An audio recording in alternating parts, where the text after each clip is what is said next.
每周激格羅，激格羅，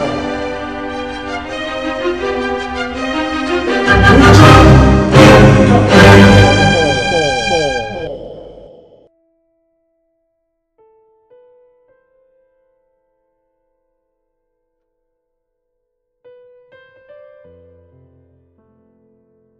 最近呢個香港嘅金融管理局總裁陳德霖先生，佢又再苦口婆心咁樣向香港人提出一個溫馨嘅警告。佢話世界金融嘅現況呢極之不尋常，熱錢呢四處肆虐，引致到資產泡沫增加，經濟風險大幅升溫咁話。佢勸喻香港人置業投資必須要好小心，否則一旦形勢逆轉身家就會慘遭吞噬咁話啦。但係言者純純，聽者渺渺，大家都以為政府一味靠嚇啫嘛，於是當佢狼來了，咁結果樓市照炒，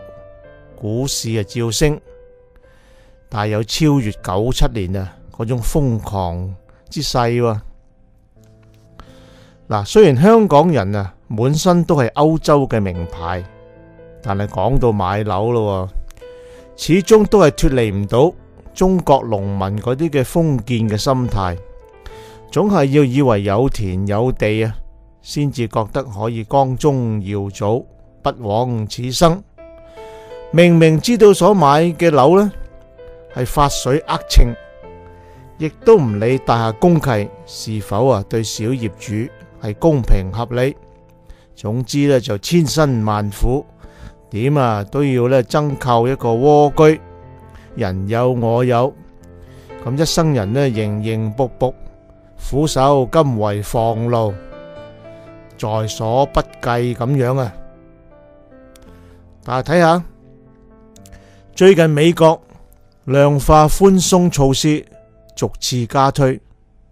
熱錢四處，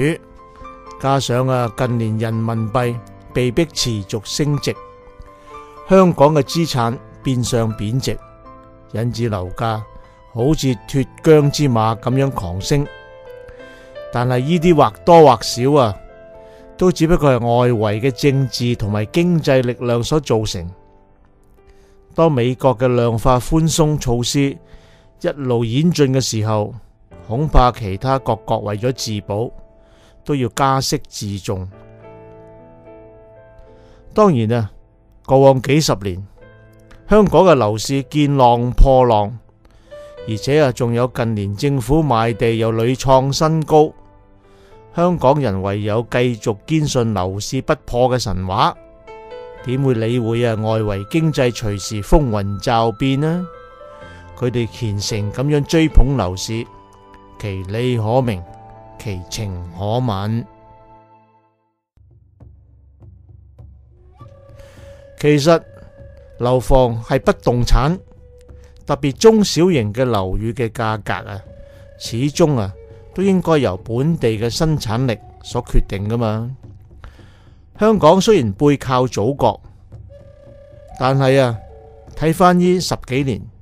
祖國嘅經濟一日千里，但係我哋香港嘅競爭能力卻固步自封，停滯不前。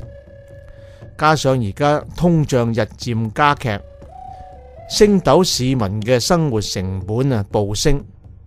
試問本土嘅經濟力量係咪真係可以足夠承擔目前高昂嘅樓價呢？嗱，正所謂眾人皆醉就我獨醒啊嘛。咁大家不妨冷靜啲諗一諗，不如將香港而家打算買樓嘅錢儲起幾廿年，到你退休嗰一日就走去其他東南亞嘅國家，好似泰國咁樣，喺太平洋岸邊買翻間大屋，對住陽光與海灘嚟到嘆下世界啦。總比到時嗰一日你喺香港油盡燈枯，耗盡咗人生大部分嘅收入，奉獻咗俾本地嘅發展商，結果到老嘅時候，只係換嚟一間只有幾百尺